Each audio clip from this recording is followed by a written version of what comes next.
साफ्रोमबो फोथायारिफोरा माबायदि थांनानै थानांगौ बे बिसयाव इसोरनि गोथार बोसोन बाइबेला जोंखौ फोरोङो। बबे लामाजों थाङोब्ला बबे खामानिखौ मावोब्ला इसोरा हामजायो बेबायदि राहा लामा बेबायदि खामानिफोरखौ बाइबेलाव रोखा रोखायै दिन्थिनानै होदों। नाथाय फोथायारिफोर, अनजालु प्रियफोर, आंनि भिडिअखौ नायगिरि नोंथांमोन, जोङो गोबां समाव नुनो मोनदोंदि गोबां फोथायारिफोर दङ जायफोरा सानफ्रोमबोनि थांना थानाय समाव माखासे बेबायदि इसोरनि बेरेदियै खामानि मावदों, जेरावहाय बाइबेलावहाय रोखा रोखा बुंनानै दोनदों जे बेखौ मावोब्ला इसोरनि बेरेदि खामानि मावनाय जायो, इसोरनि उल्थायै खामानि मावनाय जायो होननानै बाइबेला जोंनो दिन्थिनानै दोनदों।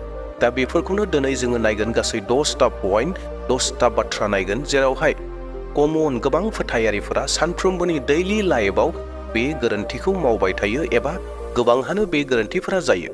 दा आंनि भिडिअ लाबोनायनि गेजेरजों आरो लोगोसे गोबां नायगिरिफोरा नायग्राफोरनि गेजेरजों नोंथांहा जे बे दङ आं बेखौ बुंनो नागिराखै, नाथाय बेखौ मोनथिनायनि गेजेरजों जों जेन दैलि लाइफआव सानफ्रोमबो जेन बासिनानै थानो हायो, जिखौ जिसु ख्रिस्ट'आ जानायखौ हास्थायो जों जेन बेबायदि जानायखौ जानो हायो, आरो जों जेन जिखौ दाजा होननानै इसोरा बुंदों बेबायदिनिफ्राय जों जेन थाङाब्लानो जों जेन सेभ जानो हायो, बे थांखिखौ लानानै बे बाथ्राफोरखौ साफ्रोमखौबो मोनथिहोफिननो हास्थायदों।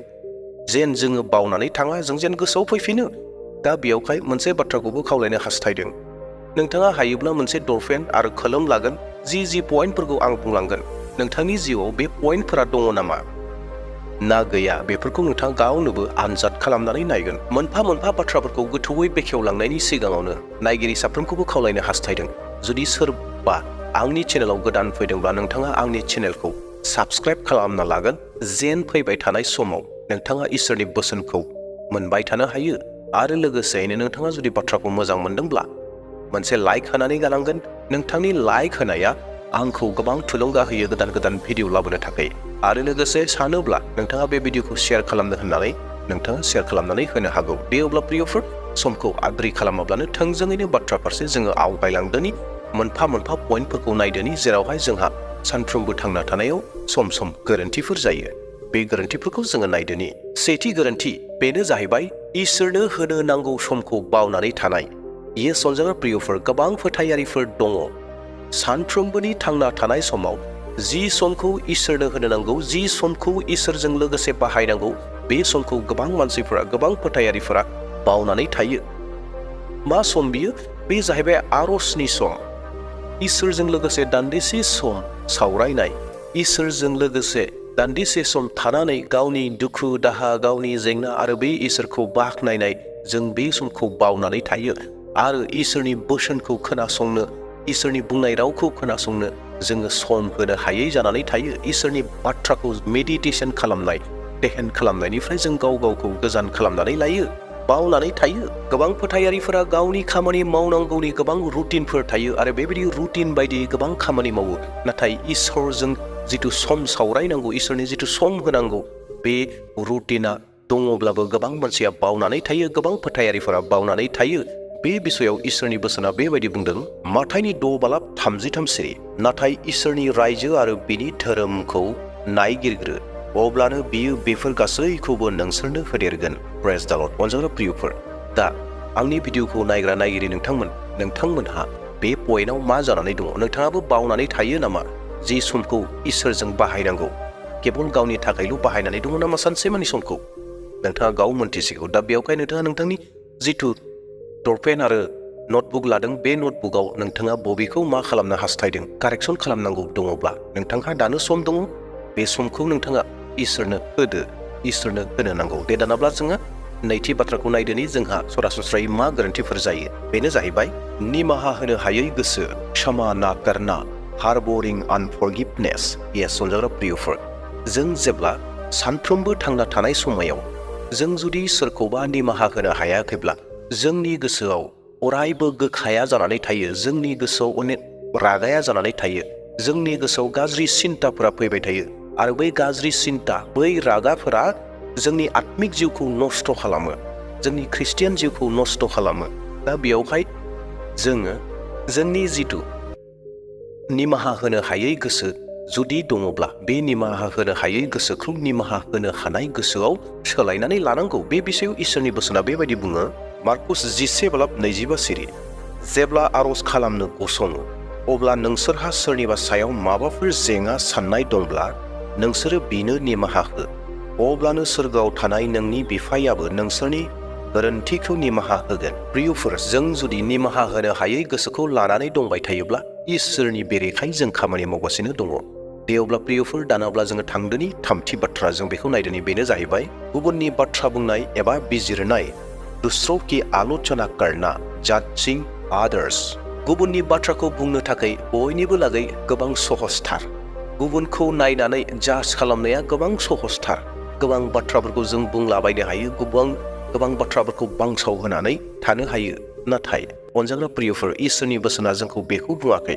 जोङो गुबुननि बाथ्राफोरखौ नंबां जाबां बाथ्राफोर फोसावलाबायनानै गुबुनखौ जाज खालामलाबायनाया बेयो जोंनि गोरोन्थि जायो। सानफ्रोमबोनि थांना थानायाव जों जुदि बेबायदि खामानि मावोब्ला जोंहा गोबां गोरोन्थि जायो। दा बे बिसयाव इसोरनि बोसोना बेबायदि बुङो, माथाय 7:6 सिरि, नोंसोरो गुबुनखौ बिसार दाखालाम, नोंसोरो इसोरजों बिसार खालामजाफिनि बादि।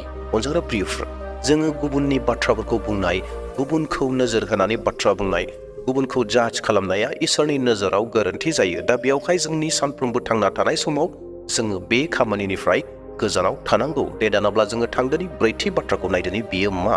बेनो जाबाय दुगा खालामनाय, घमंड करना, बीइंग प्राइडफुल।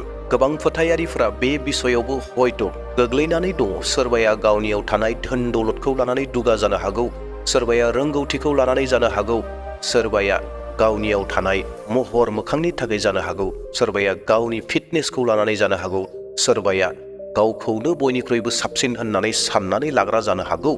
बेबायदि बेक्तिफोरखौ इसोरनि बोसोना बेबायदि बुंदों। बोसोन बिजाब 10:8 सिरि, गोगाया संहार जालाङो आरो दुगाया गोग्लैयो। अनजाग्रा प्रियफोर, इसोरनि बोसोना जोंखौ बेखौ बुंदों। जों जुदि जोंनियाव थानाय बेसाद मुवा जा दङ बेखौ लानानै जुदि जों दुगा जादोंब्ला जोङो गोग्लैगोन। मानोना इसोरनि बोसोना जोंखौ बेखौसो थुलुंगा होदों। जोङो दुगा जानांगौब्ला, जों दुगा जायोब्ला इसोरनि बोसोनखौ लानानै, इसोरखौ लानानैसो जोङो दुगा जानांगौ। जोंनियाव थानाय धोन सम्पति, गियान, मेलेम बेफोरखौ लानानै नङा, इसोरखौ लानानैसो जोङो दुगा जानांगौ। दे अब्ला प्रियफोर, फोथायारिफोर, जों जुदि बेयाव दङब्ला, दुगा जानानै दङब्ला गावनियाव थानायजों, बेसाद मुवाजों जोङो बेनिफ्राय गावखौ सोलायनानै इसोरखौ लानानै दुगा जानि। दे अब्ला प्रियफोर, दानाब्ला जोङो थांदोनि बाथि बाथ्रा, बेनो जाबाय अरायबो उल्था बुंग्रा मानसि, नकारात्मक बोलना, स्पिकिं नेगेटिभलि। प्रियफोर, जों मोनसे बाथ्राखौ बयबो मोनथिगौ, बे जाहैबाय जोंनि खुगानिफ्राय ओंखारनाय जिथु सोदोबफोर दङ, बे सोदोबा गुबुननि लागै, सोरनिबा लागै गोबां मोजां जायो, सोरनिबा लागै गोबां गाज्रि जायो। जोंनि सोदोबफोरनि गेजेरजों जोङो मानसिखौ मोजां खालामनो हायो, जोङो गाज्रिबो खालामनो हायो। दा बेयावखायनो इसोरनि बोसोना जोंखौ बेबायदि बुंदों, इफिसुसारि 4:29 सिरि, नोंसोरो गाज्रि बाथ्राफोरखौ बाहायालाबानो नांगौ बादि गुबुनखौ दिखांनो हाथाव बाथ्राफोरखौल' बाहायदो, अब्लानिया नोंनि बुंनायखौ जाया खोनासंगोन बिसोरहा गाहाम जागोन। प्रियफोर, जोंनि बुंनाय बाथ्राफोरा मा जानांगौ, जोंनि खुगानिफ्राय ओंखारनाय सोदोबफोरा मा जानांगौ? गुबुननि थाखाय, आशीर्बादनि थाखाय जानांगौ, गुबुनखौ दिखांनो हानाय, गुबुनखौ मोजां खालामनो हानाय सोदोबफोर जानांगौ। नाथाय जों गोबां समाव बेफोरखौ बावनानै जों नेगेटिभ बाथ्राफोर, गुबुननि अयनायनि बाथ्रा, गुबुनखौ फेजेननायनि बाथ्रा, गुबुनखौ नारख्लायना दोननायनि बाथ्रा गोबां मानसिफोरा हयथ' बाहायफ्लाङो।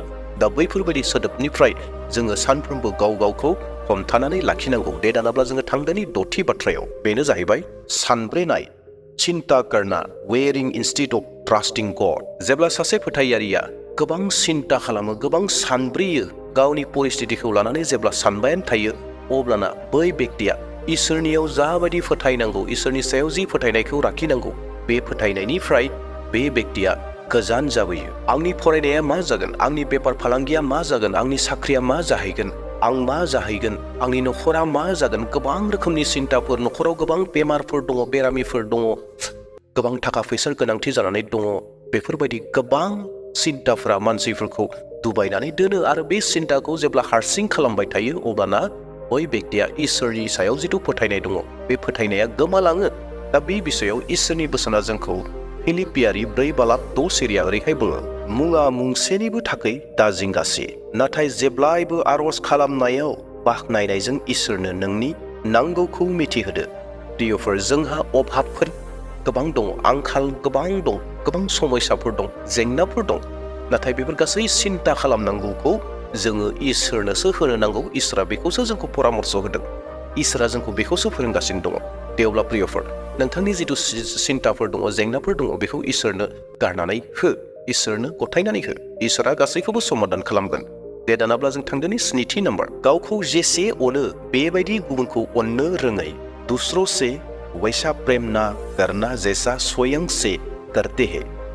Failing to love others as ourselves. प्रियफोर, इसोरनि बोसोना जोंखौ बेखौ थुलुंगा होदों, बेखौ फोरमायदों, जेसेबांखि गावखौ अनो बेबायदिनो गुबुनखौबो अन होननानै जोंखौ फोरोंदों। जेरावहाय माथाइनि 22:30 सिरियाव जोङो मोननो हायो। नैनि गोनांसिनथार हुकुमा बेनो, नोङो गावनि फारापुरुसिखौ गावखौ बादि अन। प्रेज द लर्ड। इसोरनि बोसोना जोंखौ स्पष्ट बुंदों, गावनि फारापुरुसिखौ गावखौ बादि अन। बे बिसयाव नोंथांहा माबायदि बेखौ नोंथाङा गाव मोनथिसिगौ। नों जुदि गावखौ बायदि गावनि नसुंसेयारिफोरखौ अननो रोङाखैब्ला जोंहा गोरोन्थि जागासिनो दङ। दे दानाब्ला जोङो थांदोनि 8थि नाम्बार, बेनो जाहैबाय धोन दौलताव फोथायनाय। धन सम्पत्ति पर भरोसा करना, ट्रास्टिं इन मेटेरियल वेल्थ। प्रियफोर, जेब्ला जोङो गावनियाव थानाय धोन सम्पत्तियाव फोथायनानै थागोन, जोङो इसोरनिफ्राय गोजान जालांगोन। जोंनियाव थानाय धोन सम्पत्तिया जोंनो बासायजानायखौ होनो हाया, जोंनो जिउखौ होनो हाया। नाथाय जों जिथु फोथायनाय दङ, जिसु ख्रिस्टनियाव जिखौ फोथायनायखौ दोननांगौ, बे फोथायनायखौ दोनोब्ला जिसु ख्रिस्टआ जोंखौ बासायनो हागोन। जिसु ख्रिस्टआ जोंनो धोन दौलतखौबो होनो हागौ। जिसु ख्रिस्टआ गासैखौबो जोंनो होगोन। बे बिषयाव इसोरनि बोसोना माथाइनि 6:20 आरो 21 सिरि। बेखौ नागारनानै गाव गावनि लागै सोरगोनि दोहोनखौ बुथुम, बेयाव गुन अरा, माराम जाया आरो सिखावफ्राबो खावनो हाया। मानोना जेरावनो नोंनि दोहोन, बेयावनो नोंनि गोसोआबो थाफ्लायगोन। प्रेज द लर्ड। मानोना जेरावनो नोंनि दोहोन, बेयावनो नोंनि गोसोआबो थाफ्लायगोन। जोंहा जिथु संसारनि धोन दौलतफोर दङ, बे संसारनि धोन दौलतफोरा माराम जागोन, गुना अरगोन, नस्थ' जालांजोबगोन, बेजों जेबो जाया। नाथाय जोंहा मोनसे धोन दङ सोरगो रायजोआव। बे धोनखौ जोङो नागिरनांगौ आरो बे धोनाव जोंनि गोसोखौ दोननो नांगौ आरो जोङो जिसु ख्रिस्टनियाव फोथायनायखौ लाखिनांगौ। धोन दौलताव नङा, नाथाय जिसु ख्रिस्टनियाव। दे अब्ला जोङो थांदोनि 9थि बाथ्रा, बेनो जाबाय हामबाय होननाय गैयै। आभारि ना होना, नट बिं ग्रेटफुल। प्रियफोर, सानफ्रोमबो थांना थानो थाखाय इसोरा जोंनो मोजां देहा, मोजां शरीर होदों। आथिं, आखाइ, मेगन, गाननाय जोमनाय, हा, सम्पति, धोन दौलत जा दङ, गासैखौबो इसोरा जोंनो होदों।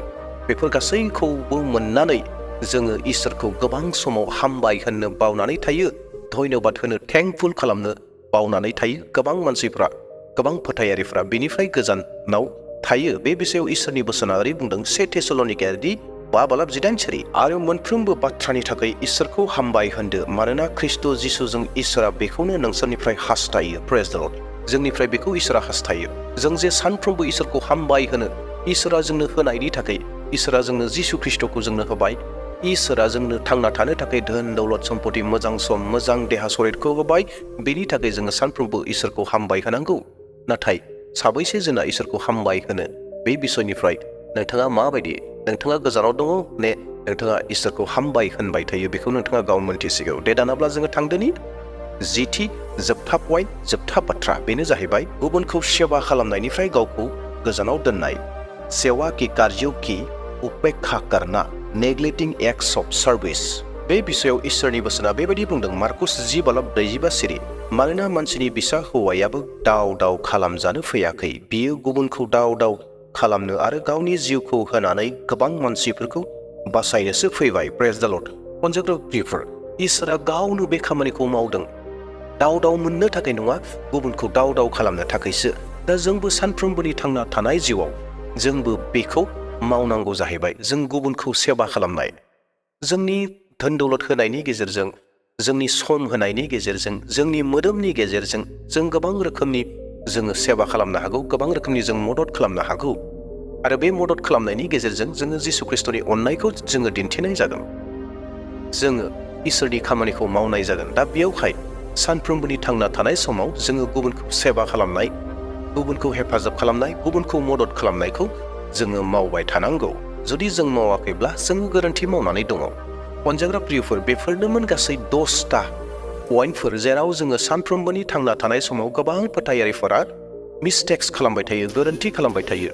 दा बेयावहाय बे 10टा पइन्टखौ नोंथाङा जिहेतु आंनि भिडिअखौ नायबायब्ला नोंथाङाबो गावनो एनालाइज खालामदो नोंथांनियाव बे दङ नामा? नोंथाङा बेफोर गोरोन्थिखौ खालामदों नामा? आं बेफोर गोरोन्थिखौ खालामनानै दङ नामा? बेखौ नोंथाङा गावनो एनालाइज खालामदो आरो बेनि उनाव जुदि गोरोन्थि मावनानै दङब्ला बे गोरोन्थिनिफ्राय गोजान जानानै सैथो लामा फारसे जेरै इसोरा हास्थायो बे फारसे मावनाया जों बयनिबो बिबान। दे अब्ला प्रियफोर, नोंथांमोना बे भिडिअखौ नायनायनि गेजेरजों एसेब्लाबो आइडिया मोन्दों, माबा मोनसेखौ बावना थानायफोरखौ सोलोंफिननो हादों, बेखौनो फोथायनानै आंनि भिडिअखौ दिनै बेसेयावनो दोनथ'नो हास्थायबाय। जोबनायाव बयनिसिमबो प्रेज द लर्ड, हालेलुया, जय मसीह आरो बयहाबो सुख सान्ति जाथों होननानै बुंनानै आंनि भिडिअखौ बेसेयावनो दोनथ'बाय। Thank you.